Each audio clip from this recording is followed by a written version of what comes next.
Hello everyone. आज की इस वीडियो में हम बात करने वाले हैं विटामिन्स की और विटामिन्स में वाटर सॉल्युबल विटामिन्स की बात करेंगे। तो देखिए इसमें वाटर सॉल्युबल विटामिन्स में बी विटामिन यानी बी कॉम्प्लेक्स है और सी विटामिन्स है।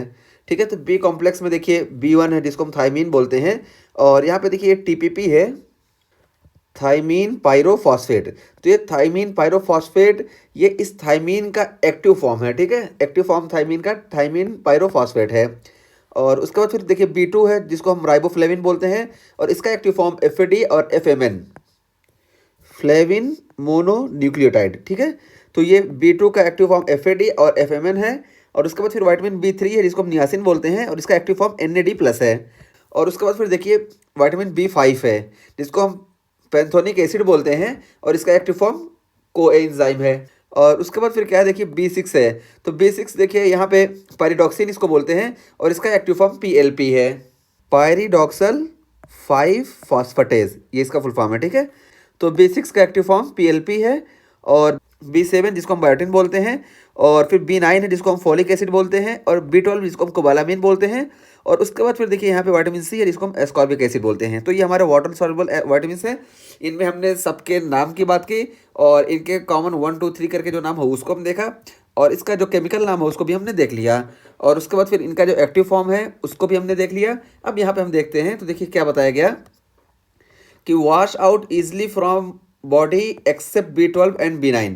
तो बताया गया कि ये बॉडी से बहुत ही आसानी से बाहर निकल जाते हैं अगर हम इनका इंटेक करते हैं और ये जिनकी जितना इनकी रिक्वायरमेंट है वाटर सॉल्युबल विटामिन्स की, अगर उससे ज़्यादा हम इंटेक करते हैं तो ये एक्सक्रीट हो जाते हैं यूरिन के थ्रू। लेकिन बस यहाँ पे वॉश आउट कौन कौन से नहीं होते हैं, तो देखिए बी12 जिसको हम कोबालामिन बोलते हैं और विटामिन बी9 जिसको हम फॉलिक एसिड बोलते हैं। ये देखिए ये आसानी से बॉडी से बाहर नहीं निकलते हैं, बल्कि क्या होता है इनका देखिए बी12 store in liver about 3 to 4 year. तो 3 से 4 साल तक बी12 लीवर में स्टोर हो सकता है।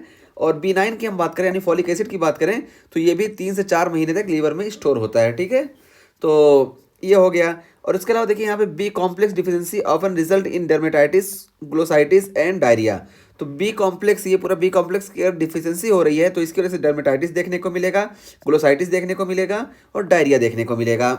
और उसके बाद फिर देखिए कैन बी को इंजाइम्स। तो ये जो वाटर सॉल्युबल विटामिन्स हैं ये को इंजाइम भी हो सकते हैं। ठीक है, को इंजाइम के तरीके पे काम कर सकते हैं। जैसे देखिए एस्कॉर्बिक एसिड, तो ये एस्कॉर्बिक एसिड एज ए को इंजाइम भी काम करता है और प्रीकर्सर टू को इंजाइम या को इंजाइम के प्रीकर्सर के तौर पे भी काम कर सकते हैं। जैसे देखिए एफ और NAD, देखिए यहाँ पे हमने बात किया कि एफ और NAD बी2 और बी3 विटामिन्स में ये देखिए को इंजाइम के प्रीकर्सर के तौर पर काम करते हैं।